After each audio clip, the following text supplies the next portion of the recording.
Ambos somos de primeiro de batch do IES Pintor Colmeiro e xuntos somos os TIC, Tecnolóxicos Ilusionistas do Colmeiro.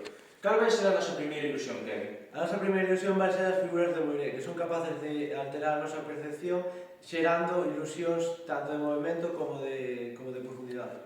E a segunda vai ser unha pirámide holográfica a cal converte 4 imaxes en 2D nunha imaxe en 3D a cal vai aparecer dentro do centro da pirámide.